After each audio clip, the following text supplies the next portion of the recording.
What's up, YouTube? Deadrock here, bringing another video today. Today, I want to talk about the market and the off season. So we're going to do sort of a market watch video and just kind of talk about how the market is affected by the off season, if you guys even want to call it an off season. But yeah, well, I'll talk about Nats a little bit real quick. Some stuff went really unfortunate for me. I will probably have my vlog out later this week of just like the whole trip. It's a lot to edit. I was gone for an entire week. So we'll get into that, and then I'll be uploading a video of just some stuff, and then once it gets closer to Nat season again, a good while now, I'll tell you guys how to prepare, because I am planning on going to YCS Columbus for the 200th. But let's get into this video. And first off, I want to talk about how the off season is extremely short this year. So we actually have regionals coming right back in August. Which is pretty usual. We get a few in August, but it's not until later August. This one I would say it's a little bit closer to early August, almost not quite mid-August, like pretty early August, as a lot of regionals are happening actually on the 11th and the 12th. And then you get into your ones that are a little bit later in August. This is actually pretty different. Like I said, most regionals don't start until August 19th or a little bit later than that, the 20th, 26th. That's usually when it starts up, and it gives us like a much larger time in between, almost a 2-month span, which they cut this in half into this off season, which is pretty interesting, and it's actually going to affect the market quite a bit. Even though, you might say it just sounds a few days off, especially for Canada. Canada, we never get regionals until about September, and even my regional is here on the 11th, which was quite surprising to find out. So it's quite tricky on how stuff is going to work, because knowing Konami, it says no sooner than August, the next ban list.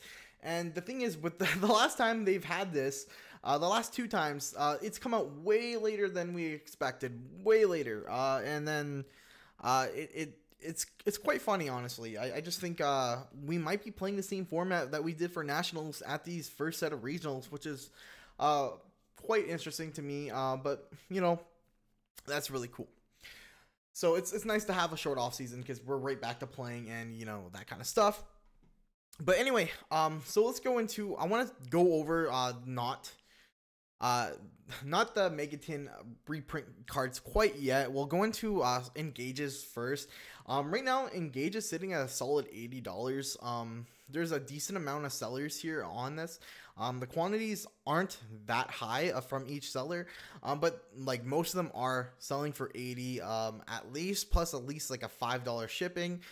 So engages, they're still quite up there. Let's just refresh to make sure nothing crazy happened in the last few minutes. Yeah, no, nothing.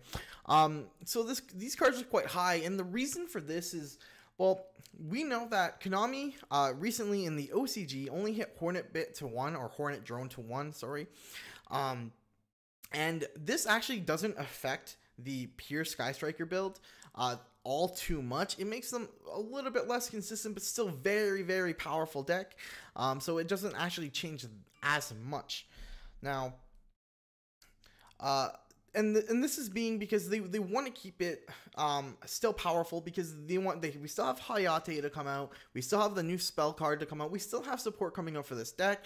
They just kind of want to hit it as an engine, and a lot of people are assuming that Konami is going to of North America is going to follow suit, and actually I'm a big believer of this. This card is very good. Also, there are rumors out there right now that there is going to be an unlimited printing of this set, though, so just be aware of that prices could drop a little bit more. But with the offseason being so short and a good chance for playing the same format, this card is going to stay high. And even if the new format does come out and it's only a Hornet Bit to 1, this card is going to stay about a $50 card, to be honest with you. It's just extremely good. Obviously, free advantage is always good in Yu-Gi-Oh! And then let's talk about Droll and Lockbird.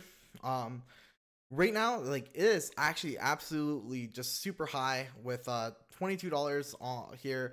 And there's a few other sellers here. Nowhere you're going to be paying over $20 for one copy of this card. With it being such a powerful card, it just makes a lot of sense. And then I want to talk about Ash Blossoms as well. Ash Blossom here. They're sitting about $50, I'd say around $50. You don't really see too many, maybe a little bit more. These are for the secrets, but the ultras are also pretty much the same thing. Around 50. You see a few of them being a little bit lower, maybe $40, but nothing too much. So this card is still very, very gonna be very used, and who knows.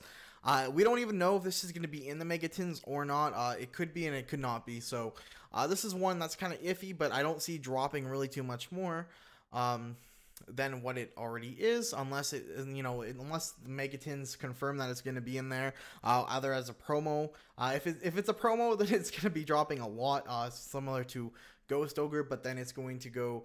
I would keep your copies from the tins. I would buy a good amount of the tins. Keep your copies, and it's going to go slowly back up, just like how Ghost Ogre did.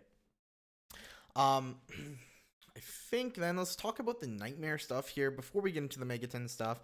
Ibli, there are some rumors that Firewall may get banned, and honestly, I'm a big believer that it might. It is the heart and soul of like the Extra Link right now.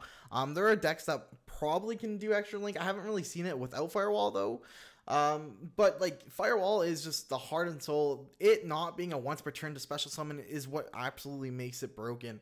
So that's one thing about Ibli is that it is also a big abuser with Firewall, summoning your Mermaid above your Firewall to bring out your Ibli, and then you get special summons, and it is extremely good against that card. So I think if Firewall does get banned after the next format, this card is going to drop a decent amount. I would say it'd be about a $10 to $15 card, honestly, if it becomes less played because of Firewall being banned, and these extra deck link combos won't be used as much, but it will still be a decently amount. The reason I'm kind of leaning more towards 15 is that's not its only purpose is to abuse Firewall. It's just one of the big purposes that does. And then Nightmare Unicorn, still staying at a solid $20. See if there's anything lower. Yeah, no, nothing really lower here. Solid $20 card still. Griffin is actually surprising. It's all around $15. These were actually pretty low. Here we have one seller here for a good price, unlimited near mint, for 11, but everywhere else about 15. And then yeah, this one's a high shipping rate, so it doesn't really matter. Yeah, this card is really surprising because it's not played as much, but it's a very powerful card. But this was down all the way to like I think $8 the other day, so that's quite surprising. That it's back up. That's a good thing. And then Nightmare Goblin, very good card. $10 to $12. I don't see it really going anywhere lower than this. This card is absolutely busted because it is generic. One thing I didn't check on here is Infinite Impermanence. I want to take a look here because that's another chase card from the Flames of Destruction here. So it's sitting about 60 right now in permanence. Yeah, 60 is the lowest, and it goes all the way up to 70s. This card, this is a safe pickup. All the Flames of Destruction is not going to be reprinted anytime soon here. Flood is just way too early, so these are really safe. Yeah, so that's what I have to say about the Infinite Impermanence and Flames of Destruction. These are safe pickups. Now let's go into the Megatin stuff. The Megatins released August 31st. Now, this is going to hit the price of cards, and it's already started to hit the price of cards, such as Yugioh, Evenly Matched, Borolo Dragon, and now Diagram has already been hit significantly with the reprinting and the BLRR. But yeah, I want to kind of show you guys a little something too, why these cards are going to stay up a decent price. I think Yugioh was down all the way to $30 the other day, but it's gone up again a little bit, not too much. But there's about I think there's 14 American regionals before these are released and legal for play. So that actually, brings up a decent amount of these not, gonna be put on the market, and a good amount of players. And there, I'm kind of just looking. There's one in California, which is like a huge event, and then another one in Rosemont, which is another large event. There are some pretty, and then Texas once again, yeah. Like a lot of these regionals are very large regionals that are happening, so it's gonna keep these cards being able to be sold because people need them for the events and whatnot. So that's one reason why these cards aren't going to drop as much until the actual release of the tins, and then it's going to drop a lot more than what they already have. Well, like look at, yeah, like Evenly Matched right now is about a $50 card, at very cheapest $50. This card is probably going to be the best card from the Megatins, and the reason I'm saying this is this card is extremely powerful. It steals games just by playing one of them. You know, like if you see it one. So the reason it's going to be the chase card is because you need 3 of them to be able to see them in your side deck. So everybody is going to look for 3, whereas cards like Saryuja and Borlo, they're very strong one-ofs, or even Firewall is a strong one-of because it is limited. So this is going to be probably the highest price card, and there's probably a good chance that it's going to be one of the least pulled. If it ends up being one of the more pulled cards, then obviously it's going to be quite cheap. But I see this card being, you buy your Megatin, you pull this card, and you automatically made your money back on one Megatin. I do see it being at least $20 card from the Megatins, much cheaper than what it is, but still, it is going to be one of those cards that you're going to make your money back from your Megatin from getting this card for sure. Just because, like I said, people are going to be wanting to collect 3 of these. And then we see Borload down to about 45. And then a little bit higher at 50s here. So I mean, even the 45 one is $10 shipping, so it's, whoops. But so it is even $10 shipping. So realistically, these are 5s. I don't really like to use eBay from as prices, like House of Champs does a lot of the time. It gets a little bit too complicated for me. This is one of my more favorite places to order from.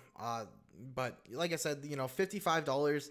Like, we look at these shipping prices and they're absolutely nuts right now.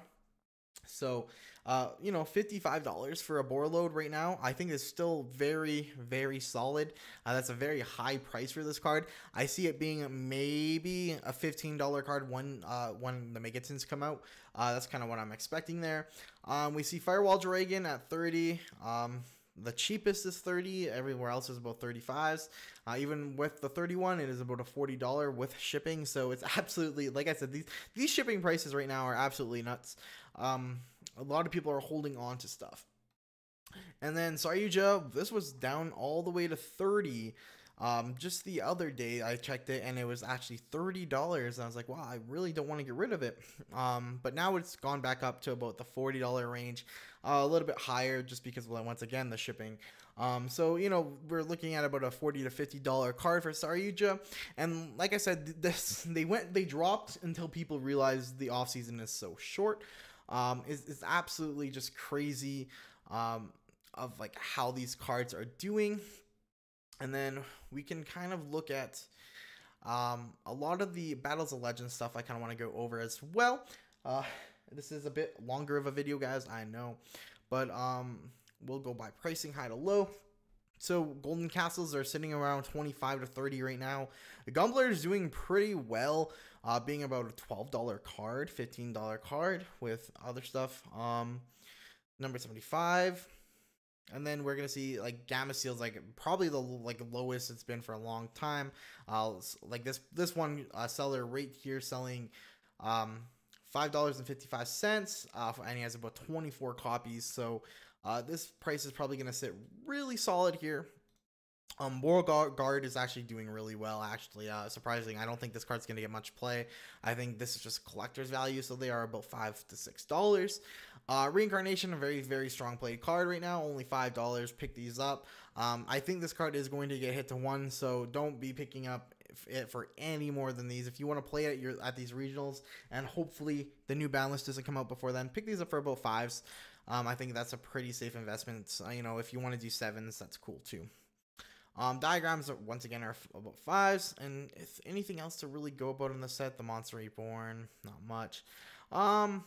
Brilliant Fusions, I think, like, pick these up. If you can pick them up for like 5s, I think that's actually pretty decent. If you can get them for less than 5, definitely pick them up, because This is a card that will always see some play, and it really helps rogue decks. So it's just really good to pick these up.